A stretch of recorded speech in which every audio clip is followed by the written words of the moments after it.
Di sebuah desa di Jawa Timur pada tahun 2000-an, hiduplah seorang pemuda bernama Pak Iksan. Sejak kecil, beliau tinggal di rumah sederhana bersama kedua orang tuanya yang bekerja sebagai petani. Meskipun tidak memiliki sawah sendiri, mereka menggarap lahan milik orang lain. Sejak kecil, Iksan sudah ditugasi oleh orang tuanya untuk mengembangkan ternak milik tetangga, termasuk beberapa ternak milik saudagar kaya di desa tersebut. Ketika beranjak dewasa, Iksan mulai bersekolah di tingkat sekolah dasar. Namun, nasib tidak berpihak padanya. Ia terpaksa putus sekolah di kelas 4 SD karena orang tuanya tidak mampu membiayai pendidikan. Ditambah lagi dengan tanggung jawabnya untuk merawat dua adik perempuan. Sejak saat itu, Iksan melanjutkan pekerjaan orang tuanya, membantu di sawah dan menggembalakan ternak. Setelah 2 tahun bekerja, Iksan mulai memiliki keinginan yang kuat untuk mengubah nasib. Ia ingin menyekolahkan kedua adiknya hingga tinggi, agar mereka tidak mengalami nasib yang sama seperti dirinya. Dalam hati, ia bertekad untuk bekerja keras demi impiannya tersebut. Suatu hari, datanglah seorang juragan kaya yang dikenal dengan nama Pak Jabar. Beliau merupakan keturunan Arab, dan wajahnya yang mancung serta perawakannya membuat semua orang di desa mengenalinya sebagai sosok yang religius. Di mata warga, Pak Jabar adalah seorang yang taat beribadah. Meskipun belakangan Iksan mengetahui bahwa beliau juga sering meninggalkan salat. Pak Jabar mengungkapkan rencananya untuk membeli tanah di selatan desa, di mana ia berencana membangun pabrik. Awalnya, pabrik jamu yang menjadi impiannya. Meski telah beberapa kali mengalami kebangkrutan, Pak Jabar tetap optimis. Namun, pada saat itu, istri beliau sedang sakit parah, dan sebelum pabrik tersebut berdiri, ia meninggal dunia. Meskipun dengan hati yang berat, Pak Jabar tetap melanjutkan rencananya dan akhirnya pabrik pun didirikan. Bangunan pabrik itu tidak terlalu besar, hanya sedikit lebih luas dibandingkan rumah biasa, dan dindingnya masih terbuat dari seng. Disinilah Pak Jabar mulai mencari karyawan, terutama anak-anak muda di desa. Setelah bergabung dengan pabrik jamu milik Pak Jabar, Iksan merasa sangat bersyukur. Ia tidak menyia-nyiakan kesempatan itu dan mulai belajar tentang cara kerja di pabrik. Meskipun awalnya tidak tahu apa-apa tentang pembuatan jamu, Pak Jabar menjelaskan bahwa ia ingin membuat produk jamu dalam kemasan sachet kecil yang dapat dipasarkan. Iksan masih ingat betul saat pertama kali bekerja, karyawan di pabrik itu hanya ada 5 orang, termasuk dirinya. Mereka diajari cara meracik jamu, mulai dari jamu pegelinu, jamu sakit kepala, hingga jamu untuk sakit gigi. Seiring waktu, Iksan dan rekan-rekannya mulai terbiasa meracik jamu, dan tanpa terasa, usaha mereka berjalan selama 3 bulan. Setelah itu, Pak Jabar mulai mencari karyawan baru. Beberapa ibu-ibu di desa ditugaskan di area belakang untuk memeriksa jamu-jamu yang siap dipasarkan. Iksan pun akhirnya diberikan tanggung jawab yang lebih besar. Ia dipercaya untuk melakukan pengecekan kualitas jamu yang telah diracik, berperan sebagai quality control dalam skala kecil. Dalam waktu singkat, jamu-jamu dari pabrik Pak Jabar mulai dikenal masyarakat. Meskipun hanya menyediakan jamu untuk sakit kepala dan gigi, banyak orang yang mengonsumsinya dan merasakan manfaatnya. Terkadang, Iksan merasa heran. Ada yang mengaku sembuh dari sakit perut setelah meminum jamu untuk sakit gigi. Popularitas jamu Pak Jabar semakin meningkat, dan dalam 2 tahun ke depan, Iksan semakin diandalkan. Pak Jabar sering mengajak Iksan berkeliling ke pelosok desa, bahkan ke Sukabumi, untuk mencari bahan baku jamu. Selama perjalanan, Iksan juga mengetahui bahwa Pak Jabar memiliki beberapa istri. Istri pertamanya telah meninggal dunia saat pabrik didirikan. Suatu ketika, Pak Jabar memberikan kepercayaan penuh kepada Iksan, mengatakan, "Kalau aku tidak ada di sini, kamu yang bertanggung jawab. Semua anak-anak harus patuh padamu." Iksan mulai menabung dari penghasilannya, mampu membeli sapi dan membantu orang tuanya. Cita-cita utamanya adalah menyekolahkan kedua adik perempuannya hingga tinggi. Namun, kebahagiaan itu tidak bertahan lama. Suatu siang, pabrik jamu itu digerebek polisi karena diduga menyebabkan keracunan pada beberapa warga desa. Sekitar 12 orang dilarikan ke rumah sakit setelah mengonsumsi jamu Pak Jabar. Kebetulan, saat kejadian, Pak Jabar tidak ada di pabrik, sehingga Iksan harus menanggung tanggung jawab dan diperiksa oleh pihak kepolisian. Beruntung, para korban mengakui bahwa mereka sebelumnya sering mengonsumsi jamu Pak Jabar dan merasa lebih sehat. Namun, kali ini rasa jamu itu terasa aneh. Meski begitu, situasi ini menempatkan Pak Jabar dalam masalah besar. Ia sempat mendekam di penjara, dan selama waktu itu, pabrik jamu tidak beroperasi. Iksan kembali membantu orang tuanya di sawah dan mencari pakan ternak. Setelah 4 minggu berlalu, Pak Jabar mengabarkan bahwa pabrik jamu tidak bisa dibuka lagi. Ia menyimpulkan bahwa ada pihak yang tidak suka dengan usaha mereka dan berpotensi melakukan sabotas. Kabar ini membuat Iksan sedih. Tidak hanya karena kehilangan pekerjaan, tetapi juga karena menyaksikan impian Pak Jabar dan cita-citanya sendiri hancur. Dalam hati, ia merasa bingung dan tidak tahu harus melangkah kemana selanjutnya. Setelah pabrik jamu milik Pak Jabar terbengkalai selama 8 bulan, Iksan tidak tahu kemana perginya Pak Jabar. Namun, suatu hari, Pak Jabar muncul kembali dengan penampilan yang sangat berbeda.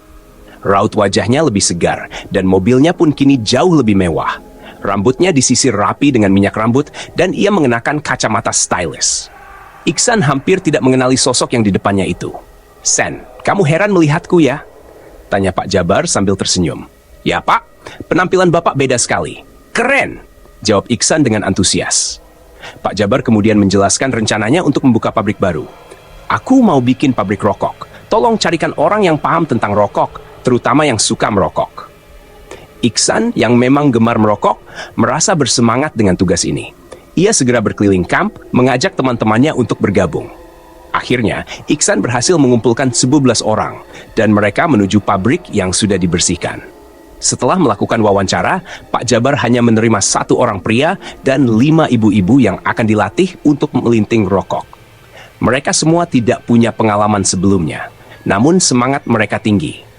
Pak Jabar pun mengadakan sayembara kecil-kecilan. Siapa yang bisa meracik rokok sesuai standar akan mendapatkan hadiah uang tunai dan sepeda motor. Iksan sangat antusias dan mulai meracik rokok dengan mencampurkan tembakau dan rempah-rempah yang ia ketahui. Setelah beberapa percobaan, Pak Jabar akhirnya menemukan racikan yang cocok dari Iksan. "Aku suka dengan rokokmu ini, Sen. Besok kita mulai produksi." Keesokan harinya, Iksan menerima uang tunai dan sepeda motor sesuai janji Pak Jabar. Pabrik pun mulai beroperasi kembali, meski semua karyawan baru masih perlu belajar. Setelah sekitar 2 minggu pelatihan, mereka berhasil memproduksi rokok yang layak dijual. Iksan sendiri mulai melakukan pemasaran dengan menggratiskan rokok kepada warga sebagai tester. Ternyata warga desa menyambut baik dan akhirnya mulai membeli produk rokok tersebut. Seiring waktu, pemasaran rokok Pak Jabar mulai meluas hingga keluar desa. Iksan semakin dipercaya dan diangkat sebagai tangan kanan Pak Jabar. Dalam waktu 8 bulan, omset pabrik rokok ini mulai meningkat pesat.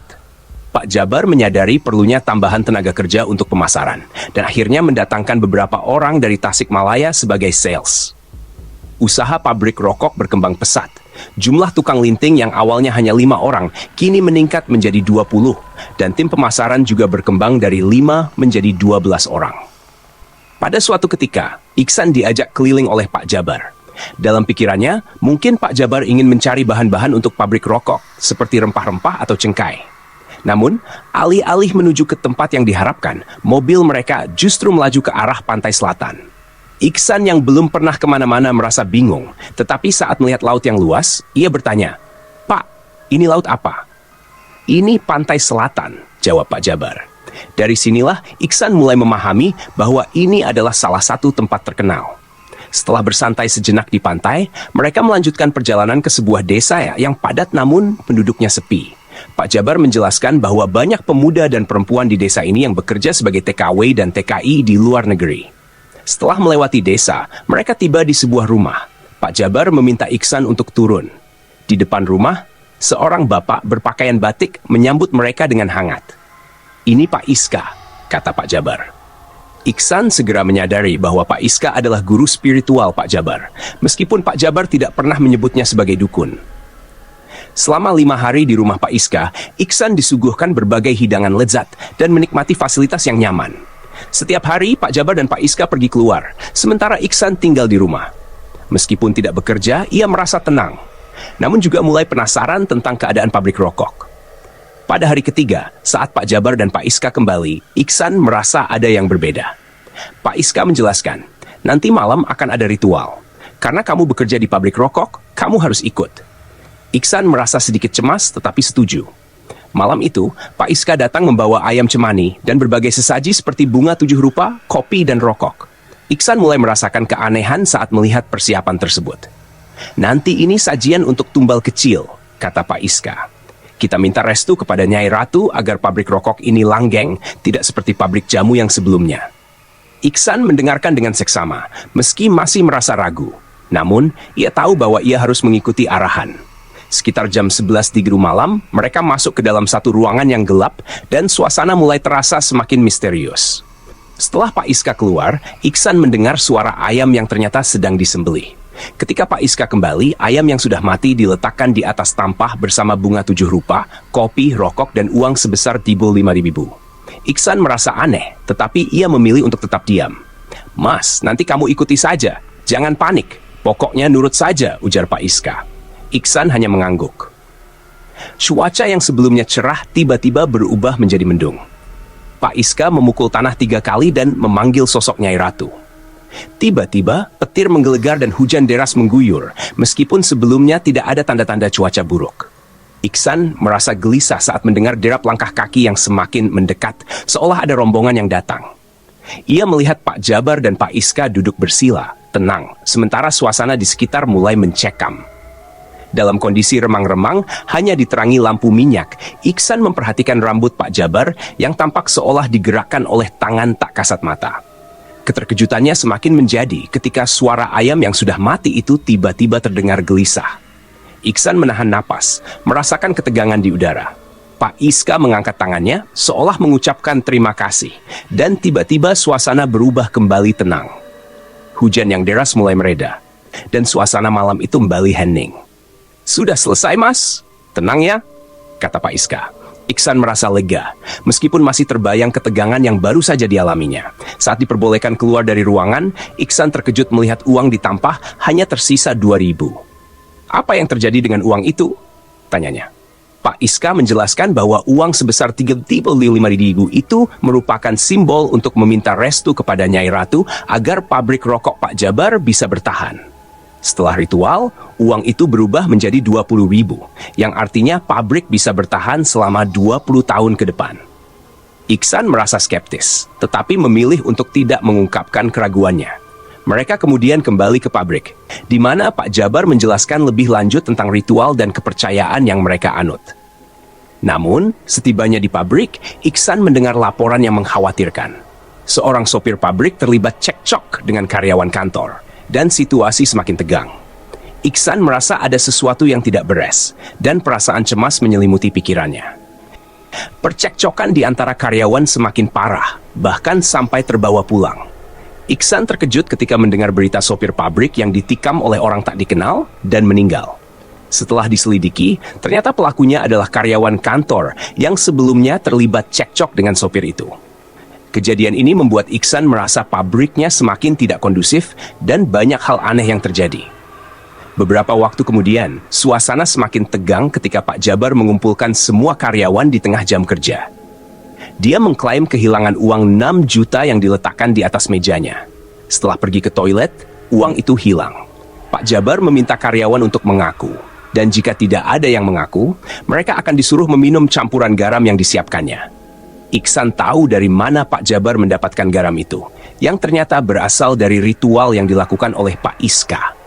Semua karyawan, termasuk Iksan, terpaksa meminum air garam tersebut. Keesokan harinya, 3 karyawan mengalami sakit perut, dan salah satu di antaranya harus dilarikan ke rumah sakit. Sayangnya, ia tidak bisa diselamatkan. Iksan mulai berpikir bahwa situasi di pabrik semakin tidak masuk akal. Ia tahu betul karakter Pak Jabar yang pelit, dan tidak mungkin ia meletakkan uangnya sembarangan. Belakangan, Iksan mendapatkan informasi dari pamannya yang datang berkunjung. Pamannya mengisahkan bahwa dia ingin mampir ke pabrik untuk mencicipi rokok, tetapi pabrik itu tutup karena ada karyawan yang meninggal akibat keracunan. Iksan pun menceritakan semua kejadian yang terjadi di pabrik kepada pamannya, dan mendengar nasihatnya bahwa ada yang tidak beres dengan situasi di pabrik tersebut. "San, kamu percaya nggak? Kadang ada hal-hal yang lebih besar di balik semua ini," kata pamannya. Iksan merasa gelisah dan semakin yakin bahwa ada sesuatu yang mencurigakan terjadi di pabriknya. Semua kejadian ini membuat Iksan semakin was-was. Ia merasakan ada yang tidak beres dan merasa harus mencari tahu lebih dalam tentang apa yang sebenarnya terjadi di pabrik itu. Ketika pamannya melewati pabrik rokok, ia melihat sosok tinggi dengan pentungan berdiri di depan gerbang, sosok yang sangat menakutkan menurutnya. Pamannya memberi peringatan kepada Iksan bahwa jika ia terus bekerja di situ, dia bisa jadi incaran bosnya sendiri.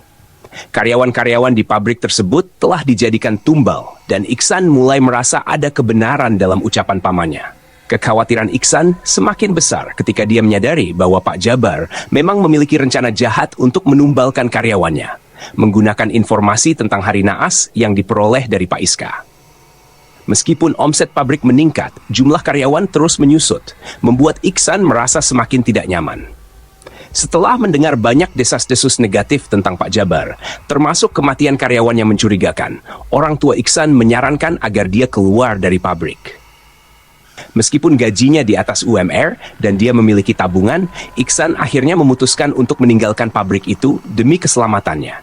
Dia diusir oleh pamannya untuk sementara waktu dan pindah ke kota, bekerja di sebuah toko pakaian kecil.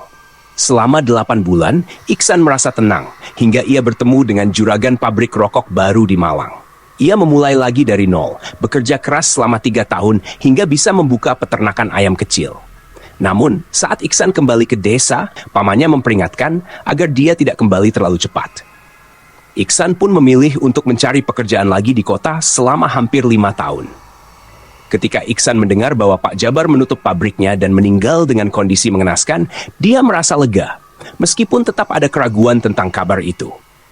Kini, bekas pabrik rokok itu telah dirobohkan dan dijadikan pertokohan, berdiri sebagai pengingat akan kisah kelam yang terjadi di dalamnya. Masyarakat desa tetap membicarakan sosok Pak Jabar dan misteri yang menyelimuti pabrik tersebut. Sementara Iksan melanjutkan hidupnya dengan tenang, jauh dari bayang-bayang masa lalu.